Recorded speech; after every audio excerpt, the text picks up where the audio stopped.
نقصان پہنچانا ہے وہ کریں گے. یہ دونوں جو چیزیں ہیں اس کی ٹوٹل ذمہ داری اسرائیل کو دی گئی ہے اور ان کی ٹیم کے لوگ بھارت میں موجود ہیں. ان کی موجودگی کے حوالے سے باقاعدہ تصدیق ہو چکی ہے اور آنے والے چند دنوں میں آپ دیکھیں گے کہ یہ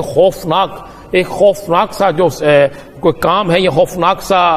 کہہ سکتے ہیں سازش جو ہے یا کوئی ایسا دھماکہ خیز چیز کرنے جا رہے ہیں جس سے بہت بڑا نقصان ہو سکتا ہے. بھارت اور اسرائیل جو ہے یہ آج سے نہیں، یہ بہت عرصے سے ان کا گٹھ جوڑ موجود ہے. ناظرین، بھارت کی پاکستان کے خلاف سازشیں بڑے عرصے سے چلتی آ رہی ہیں اور ہم ان سازشوں کا بخوبی سامنا بھی کر رہے ہیں. جب سرحدی کشیدگی بڑھی بھارت کی چین کے ساتھ تو اسرائیل کی انوالومنٹ زیادہ ہو گئی بھارت میں. اب بھارت اسرائیل کے ساتھ مل کر کوئی گھناؤنی منصوبہ بندی کر رہا ہے. اس کے نقصانات کیسے ہو سکتے ہیں اور وہ بھارت کو کس طریقے سے ہیلپ فل ثابت ہو سکتا ہے اور بھارت اس سے پوری دنیا میں کس طریقے سے آیا ہو سکتا ہے، اسی پر بات کریں گے رانا عظیم صاحب سے. رانا صاحب، عام حالات میں بھارت کے اسرائیل کے ساتھ تعلقات کس حد تک تھے اور یہ اب سرحدی کشیدگی کے دوران یہ کس حد تک بڑھ چکے ہیں اور لداخ اور کشمیر میں کس طرح کی منصوبہ بندی کرنے جا رہے ہیں؟ دیکھیں یاسر، میرے پاس اطلاع ہے کہ باقاعدہ ایئر ڈیفنس سسٹم جو ہے یہ اسرائیل کا ایئر ڈیفنس سسٹم جو ہے لداخ میں اور مقبوضہ کشمیر میں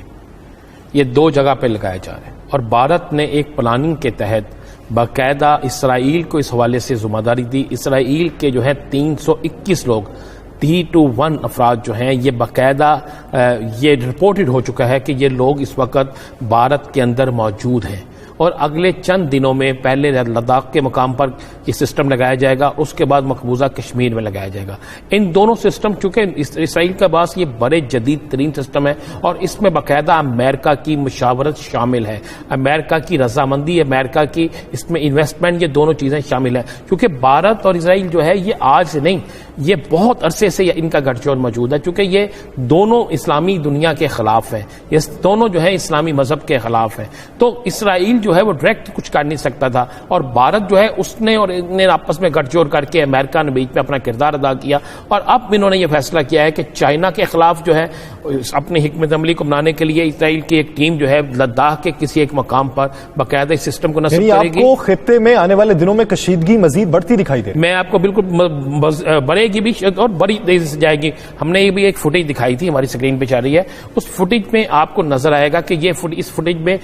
کچھ چیزیں آپ کو نظر آئیں گی کہ کچھ فائرنگ ہو رہی ہے، کچھ چیزیں ہو رہی ہیں. یہ فائرنگ جان بوجھ کے اب کچھ ایسی جگہوں پہ کی جا رہی ہے کہ لداخ سے ساری توجہ اس طرف چلی جائے اور پھر ان جگہوں پہ جہاں پہ یہ سسٹم لگائے جائیں گے وہاں پہ پہلے سسٹم لگائے جائیں. سسٹم لگانے کے بعد یہ چائنا کے ساتھ کس طرح پھڈا لینا ہے، چائنا کو کس طرح نقصان پہنچانا ہے وہ کریں گے اور ادھر پاکستان کو کس طرح نقصان پہنچانا ہے وہ کریں گے. یہ دونوں جو چیزیں ہیں اس کی ٹوٹل ذمہ داری اسرائیل کو دی گئی ہے اور ان کی ٹیم کے لوگ بھارت میں موجود ہیں. ان کی موجودگی کے حوالے سے باقاعدہ تصدیق ہو چکی ہے اور آنے والے چند دنوں میں آپ دیکھیں گے کہ یہ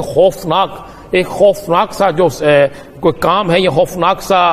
کہہ سکتے ہیں سازش جو ہے یا کوئی ایسا دھماکہ خیز چیز کرنے جا رہے ہیں جس سے بہت بڑا نقصان ہو سکتا ہے. یہ ان کی پلاننگ کا حصہ ہے اور یہ ساری سازش جو ہے اس میں جو سب سے اول دستے کا کردار ادا کر رہا ہے وہ اسرائیل کر رہا ہے. بھارت اسرائیل یہ گٹھ جوڑ ہے، امریکہ اس میں جو ہے ان کو اوپر جسے کہتے ہیں نا بڑے کا رول ادا کرنا وہ کر رہا ہے اور یہ ساری ایک سازش